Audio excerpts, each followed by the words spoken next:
बीड जिल्ह्यातील म्हसोबाची वाडी या ठिकाणी गहिनीनाथ गडाचा 94वा फिरता नारळी सप्त्याची सांगता संपन्न झाली. या नारळी सप्त्याच्या सांगताकरता राज्याचे मुख्यमंत्री देवेंद्र फडणवीस याचबरोबर मंत्री पंकजा मुंडे तसेच माजी मंत्री धनंजय मुंडे, आष्टी मतदारसंघाचे आमदार सुरेश धस यांची उपस्थिती लागल्याचं आपल्याला पाहण्यास मिळालेलं आहे. दरवर्षीप्रमाणे याही वर्षी मोठ्या उत्साहामध्ये श्री गहिनीनाथ गडाचा नारळी सप्त्याची सांगता मोठ्या उत्साहामध्ये पार पडली. दरवर्षी ज्या पद्धतीने मुख्यमंत्री देवेंद्र फडणवीस यांच्या उपस्थितीमध्ये या सप्त्याची सांगता मोठ्या थाटामध्ये होत होती, त्याच थाटामध्ये यावर्षी देखील म्हसोबावाडी या ठिकाणी गहिनीनाथ गडाच्या 94व्या नारळी सप्त्याची सांगता अगदी मोठ्या उत्साहामध्ये पार पडली. ह्यावेळेस भक्तांना संबोधिताना मंत्री पंकजा मुंडे यांनी खूप मोठं असं एक विधान केलेलं आहे, जे विधान ऐकून तुम्ही देखील चक्क होता. नेमकं मंत्री पंकजा मुंडे ह्या कार्यक्रमाच्या दरम्यान नेमकं कुठलं मोठं विधान केलेलं आहे, नेमकं मंत्री पंकजा मुंडे काय म्हणाले आहेत, तेच आपण ह्या पुढील व्हिडिओच्या माध्यमातून सविस्तर पाहूया. तुम्ही हा व्हिडिओ नक्की शेवटपर्यंत पहा आणि व्हिडिओ जर आवडला तर जास्तीत जास्त शेअर करा. माझ्या सोजवळ गोजिऱ्या माझ्या माईमाऊल्यांनो तुम्हाला प्रणाम आणि उत्साहाला आवर घालणाऱ्या माझ्या युवा बांधवांनो तुम्हाला देखील प्रणाम. आज हा अत्यंत योगायोग सुंदर आहे. मी सन्माननीय मुख्यमंत्र्यांचं स्वागत नाही करणार आहे.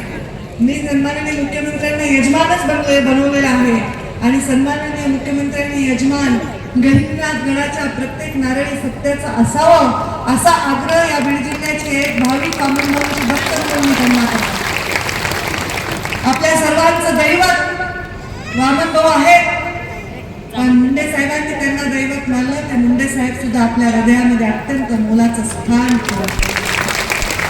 आणि संतांचा जेव्हा आपण हे नारळी सप्ते बघतो, पूर्ण महाराष्ट्रात दुष्काळाचं सावट असो, गारपीट असो, कुठलंही संकट असो, कोविड असो, प्रत्येक वेळी या नारळी सप्त्याच्या परंपरेला जपण्याचं काम केलंय ते या गडांच्या भाविकांनी केलेलं आहे.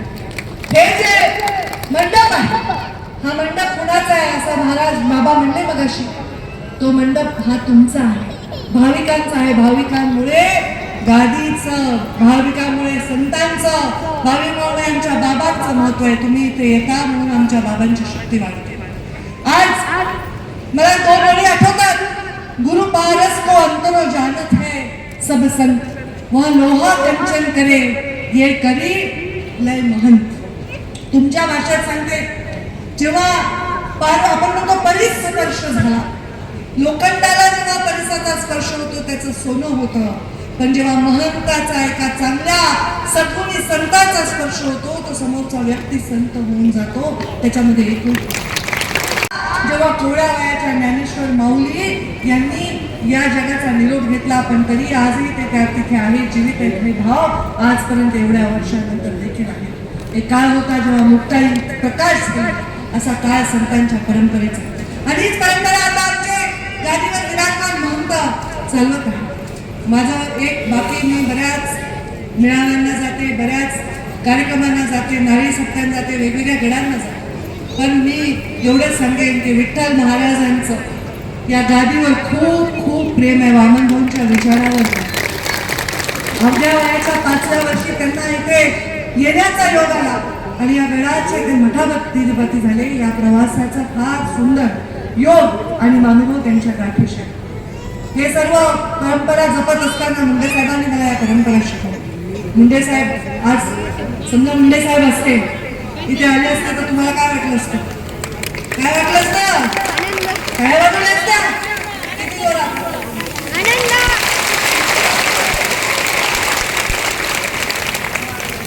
माझ्या बाबांना जेव्हा मी अग्नी दिला ना, तेव्हा शपथ खाल्ली आहे, गोपीनाथ मुंडे हे नाव मी जगाला विसरून देणार नाही. कारण या गाडीचा सन्मान करायचं शिकवण त्यांनी मला, त्या संतांच्या विचारांना चालवण्याची शिकवण त्यांनी मला दिली. या सामान्य वंचित गरीब खोल्यामध्ये काम करणाऱ्या, ऊस तोडणाऱ्यांच्या कष्टाला न्याय देण्याची शिकवण त्यांनी मला दिली. तुमच्याबरोबर लवादावर बसून तुमच्या हातामध्ये 4 पैसे पडावे याच्यासाठी कर्म करण्याची शिकवण त्यांनी मला दिली. तुमच्या एखाद्या लेकीची फीस पैसा अडकत असेल तर ती भरण्याची दानत त्यांनी मला दिली. एखाद्या गरीबाचं लग्न होत नसेल तर ते करण्याचं दानत त्यांनी मला दिली. आणि त्यामुळे गोपीनाथ मुंडे राव मी जगाला अडचून देणार. माझ्यावर जेवढं गोपीनाथ मुंडे साहेबांचं प्रेम होतं त्याच्यापेक्षा काकांवर कमी देवेंद्रजी फडणवीस यांच्यावर नव्हतं.